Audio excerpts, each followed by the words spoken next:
गुलामगिरी। लेखक ज्योतिराव फुले। ब्रह्माराक्षसों के उत्पीड़न की क्षय।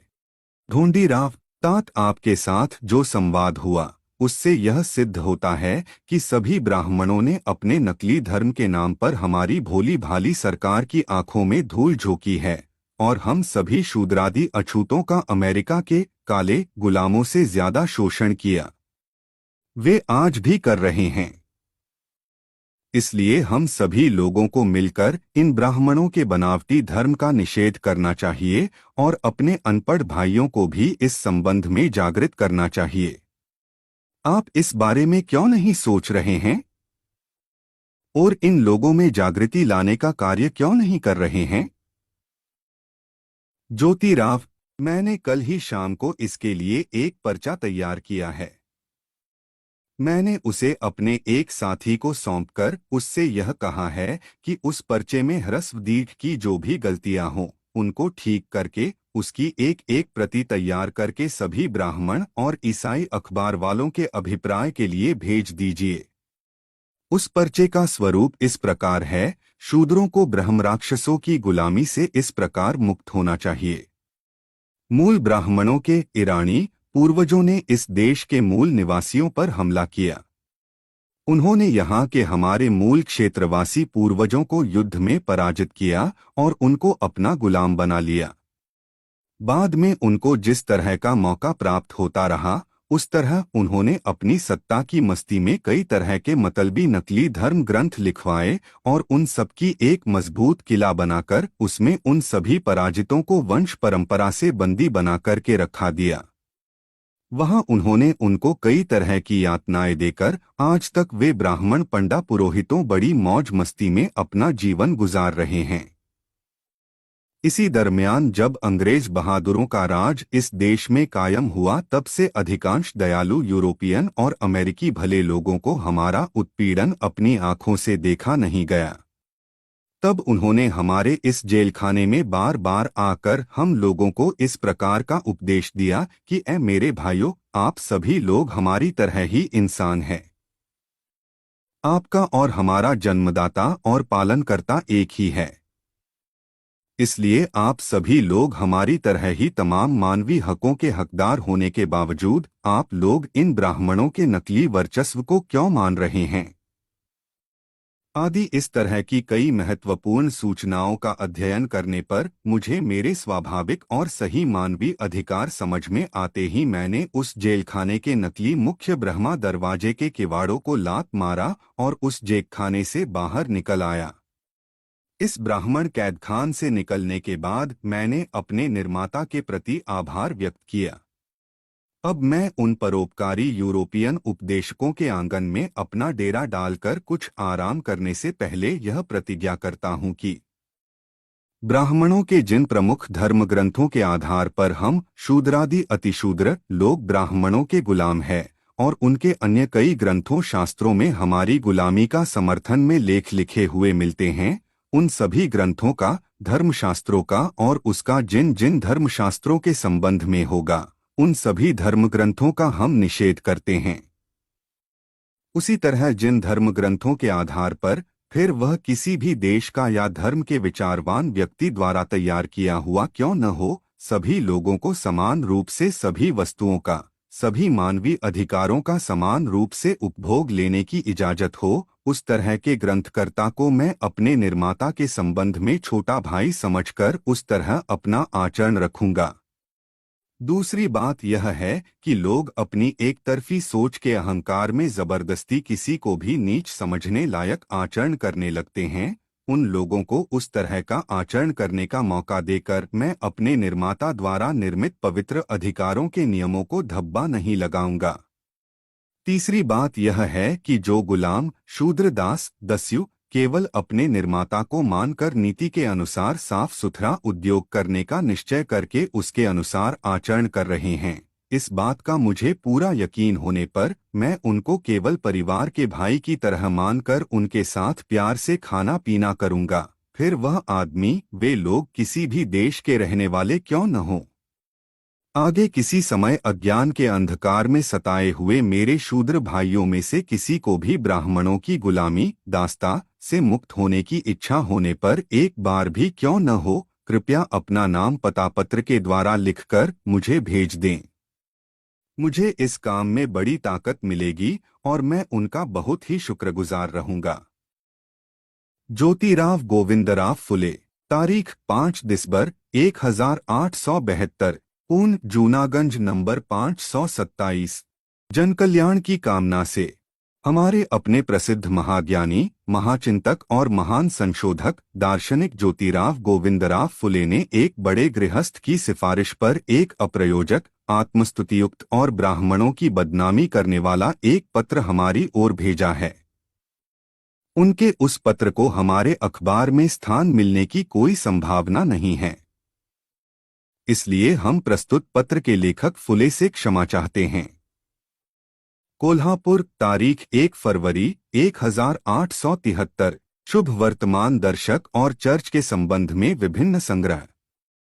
पूना के अखबार वाले उक्त परिच्छेद को अपने अखबार में प्रकाशित नहीं कर रहे हैं, इसलिए इस पत्र को हमारी ओर भेजा गया है। यह परिच्छेद चारों ओर प्रसिद्ध करना चाहिए। इस तरह की ज्योतिराव गोविंदराव फुले की इच्छा होने की वजह से उनके इस परिच्छेद को हम अपने अंक में प्रकाशित कर रहे हैं। हमारे हिंदू मित्रों को यह परिच्छेद कुछ मात्रा में बदनामी करने वाला लगेगा, फिर भी इसमें जो अभिप्राय व्यक्त हुआ है वह बहुत ही प्रशंसनीय है, ऐसा मुझे लगता है। क्योंकि वास्तव में देखा जाए तो ब्राह्मणों की मान्यता के अनुसार जाति भेद नहीं है। इस बात को जो भी व्यक्ति हमारे ध्यान में लाकर देगा, उस व्यक्ति से मैं तुरंत पत्र के द्वारा संपर्क स्थापित करूंगा। इस बात को उन्होंने बड़ी हिम्मत के साथ कही है और इस तरह की हिम्मत रखने वाले लोग इस देश में बहुत बड़ी संख्या में होने चाहिए। ढूंढीराव तात, आपने ऊपर जो सूचना पत्र दिया है उसकी सभी धाराएं बहुत ही पसंद आई हैं और मैं उसी के अनुसार अपना आचरण रखूंगा। मैं आज हजारों साल के ब्राह्मणों के बनावटी और दर्दनाक धर्म के जेलखाने से पूरी तरह मुक्त हुआ हूं। इसीलिए आज मुझे बहुत खुशी हो रही है। मैं सचमुच में आपका कृतज्ञ हूं। संक्षेप में, आपके हर तरह के विश्लेषण को सुनने के बाद हिंदू धर्म ब्राह्मण धर्म के पाखंडी बनावटी स्वरूप के बारे में मेरा यह स्पष्ट मत बन चुका है। लेकिन हम लोग जिस एक परमेश्वर को, जो सबको देखने वाला और सर्वज्ञ होने पर भी हम शूद्रादि अतिशूद्रों की यातनाएं, हमारा शोषण उत्पीड़न उसको आज तक क्या सचमुच में नहीं दिखाई दिया होगा? ज्योतिराव, इसके संबंध में बाद में किसी ऐसे ही मौके पर तुमको सारा खुलासा करके बता दूंगा, जिससे तुमको पूरा विश्वास हो जाएगा और मन का समाधान भी। 1. A most remarkable and striking corroboration of these views is to be found in the religious rites observed on some of the grand festivals which have a reference to Bali Raja, the great king who appears to have reigned once in the hearts and affection of the Shudras and whom the Brahman rulers displaced. On the day of Dussehra, the wife and sisters of a Shudra, when he returns from his worship of the Sumi tree and after the distribution of its leaves, which are regarded on that day as equivalent to gold, amongst his friends, relations and acquaintances, he is greeted at home with a welcome, let all troubles and misery go, and the kingdom of Bali come. Whereas the wife and sisters of a Brahman's place on that day in the foreground of the house an image of Bali, made generally of wheaten or other flour, and when the Brahman returns from his worship of the Sumi tree he takes the stalk of it, pokes with it the belly of the image and then passes into the house. This contrariety in the religious customs and usages obtaining amongst the Shudras and the Brahmans, and of which many more examples might be adduced, can be explained on no other supposition but that which I have tried to confirm and elucidate in these pages. 2. Samarth Ramdas Marathi संत कवि। ब्राह्मण जाति में पैदा हुए और वे ब्राह्मणवाद के कट्टर समर्थक थे। 3. अनार्य वह मानव समाज जो ब्राह्मणों के चातुर्वर्ण्य समाज से बाहर का है। 4. हिंदुओं में, ब्राह्मणों में पितरों के सम्मान और उनकी तृप्ति के लिए शास्त्र के अनुसार या धार्मिक रस्म रिवाजों के अनुसार किया जाने वाला धार्मिक अनुष्ठान जैसे तर्पण, पिंडदान, ब्राह्मणों को भोजन कराना। यह श्राद्ध सांस्कृतिक परंपरा नहीं बल्कि हिंदुओं की धार्मिक विधि है। इसका प्रारंभ ब्राह्मण पुरोहितों ने अपने स्वार्थ के लिए किया था। 5. मांगलिक मराठी में इसके लिए सोवे ओवे शब्द का प्रयोग किया जाता है। 6. बुटेलर अंग्रेजों के घर में खाना पकाने वाला खानसामा। 7. लिंगायत एक शैव संप्रदाय जिसका प्रसार दक्षिण भारत में हुआ है। 8. विप्रिय अप्रिय धोखेबाज छली कपटी दुष्ट। 9. मावला मराठी में मावा महाराष्ट्र के अंतर्गत पूना के इर्द गिर्द का प्रदेश। 10. जेजोरी का खंडोबा महाराष्ट्र का एक प्रसिद्ध देवस्थान है। यह स्थान पूना की आग्नेय दिशा में करीबन 30 मील की दूरी पर है। जेजोरी की पहाड़ी पर कई पठार और गढ़कोट हैं। इन दो जगहों पर खंडोबा के मंदिर हैं। इनमें कई शिलालेख है। यहाँ सबसे पुराना शिलालेख ईस्वी सन 1246 का है। जेजोरी में चंपाषष्ठी, सोमवती अमावस्या, चैत्री, श्रावणी, पौपी और माघी पूर्णिमा को विशेष उत्सव होते हैं। चंपापंष्ठी यहाँ का सबसे बड़ा उत्सव है। 11. मल्हारी शिव का एक अवतार माना जाता है। एक देवता। 12. मार्तंड इस देवता को मल्हारी मार्तंड नाम से भी जानते पुकारते हैं। महाराष्ट्र की लोक कलाओं में यह नाम बहुत ही प्रचलित है। 13. हर हर इस शब्द का अपभ्रंश हुर्रा हुर्रा है। यह निकलता है क्योंकि अंग्रेज लोगों में एक पुराना रिवाज है कि वे हुर्रा हुर्रा करके चिल्लाए बगैर दुश्मन पर टूट पड़ने की आज्ञा ही नहीं देते। यह बात उनके इतिहास में कही गई है। Hurrah boss, lose the saddle और विन द हॉर्स। 14. बली बरी बेदगू बली कन्नड़ शब्द है। इसका तमिल अनुवाद बरी तथा तेलुगु बेरगु है।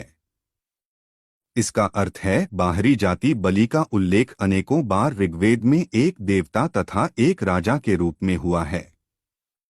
बलि एक प्रसिद्ध दानव राजा था। उसने तीनों लोकों को जीत लिया था। देवता ब्राह्मण उसने त्रस्त थे। पुराणों में कहा गया है कि बलि राजा दान देने के लिए प्रसिद्ध था।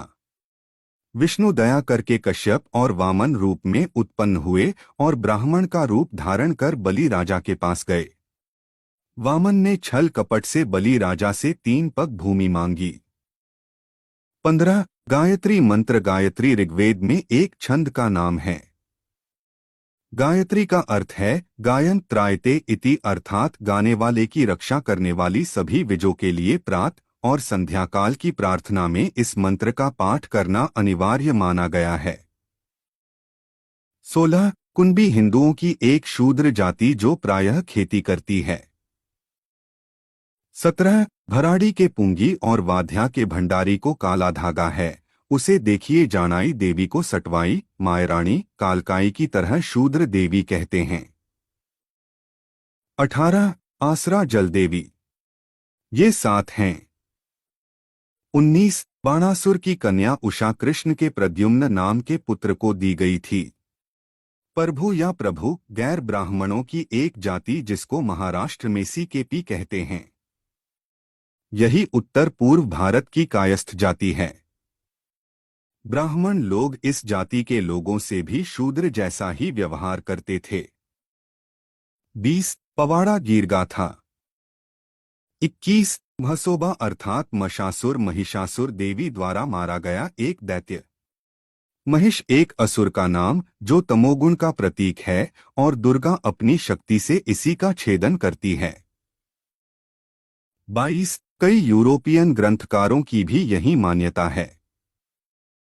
23. उमाजी रामोशी महाराष्ट्र नाइक नाम का एक आदमी था। वह बड़ा लड़वैया था। उसने अंग्रेजों से भी मुकाबला किया था। लेकिन उमाजी नाइक रामोशी शूद्र जाति में पैदा हुआ था, इसलिए उसको कोई शहीद नहीं मानता।